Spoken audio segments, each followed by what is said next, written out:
Good morning students. आज हम लोग मेंडल और उनके प्रयोग, मेंडल एंड हिज एक्सपेरिमेंट पढ़ेंगे।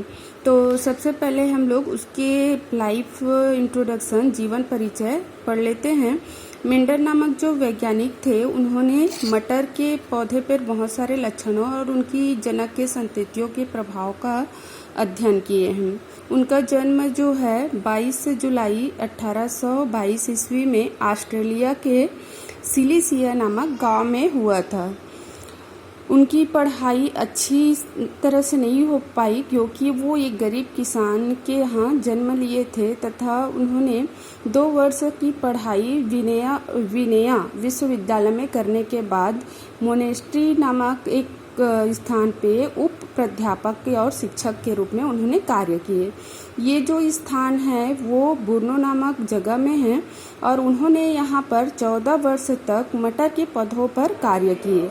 उन्होंने लगभग 10,000 प्रयोग मटर के पौधे पे किए।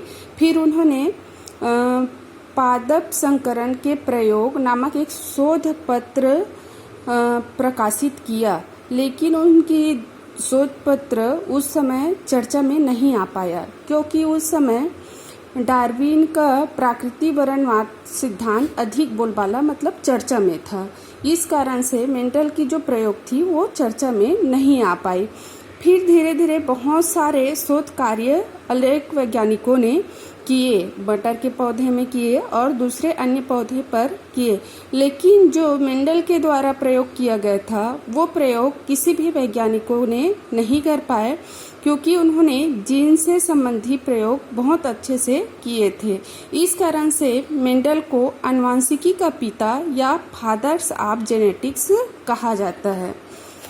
मेंडल के जो प्रयोग थे उनका पुनर्खोज हुआ, फिर एक बार उनकी खोज की गई। 19वीं सदी में हुंडो डी व्रीच, कार्ल कॉरेंस और इरिन वान सेरवांग नामक जो वैज्ञानिक थे, उन्होंने इसी कार्य को फिर किए और उन्होंने देखा कि जो निष्कर्ष 18वीं सदी में मेंडल द्वारा प्राप्त की जा चुकी है वही परिणाम उनको प्राप्त हो रही है। फिर जो है मेंडल के कार्यों का चर्चा प्रकाशन हुआ और ये जो शोध कार्य था वो लोगों के सामने आई। संकरण प्रयोग हेतु मटर के पौधे का ही चयन क्यों किया गया, क्या कारण था? तो क्या कारण था? मटर का जो पौधा है वो एक वर्षीय पौधा है जिसका जीवन चक्र बहुत ही जल्दी खत्म हो जाती है, जिससे एक्सपेरिमेंट में आसानी होती है। दूसरा कारण, संकरण हेतु पर परागण आसानी से किया जा सकता है। इसमें बहुत सारे लक्षण स्पष्ट रूप से प्राप्त होती है। स्वपरागण भी आसानी से किया जा सकता है। ये जो होती है द्विलिंगी होती है, जिससे एक्सपेरिमेंट आसानी से किया जा सकती है। फिर इसमें F1 जो संतति के पौधे होती है उसको आसानी से उगाया जा सकता है। मटर में पाए जाने वाले जो 7 लक्षण हैं उसको यहाँ पे लिस्ट में दिया गया है। फर्स्ट लक्षण, दूसरा प्रभावी गुण और तीसरा अप्रभावी। प्रभावी गुण डोमिनेंट कैरेक्टर, रिसेसिव कैरेक्टर, अप्रभावी गुण। लक्षण क्या क्या होता है मटर के पौधे में? बीज की आकृति, तो इसमें प्रभावी क्या है? गोल चिकने बीज, अप्रभावी झुर्रीदार बीज। बीज पत्र का रंग, पीला बीज पत्र प्रभावी, हरा बीज पत्र अप्रभावी। पुष्प का रंग, लाल पुष्प प्रभावी, सफेद पुष्प अप्रभावी। फली की आकृति, चिकनी जो फली होती है वो प्रभावी और संकीर्णित जो फली होती है वो अप्रभावी।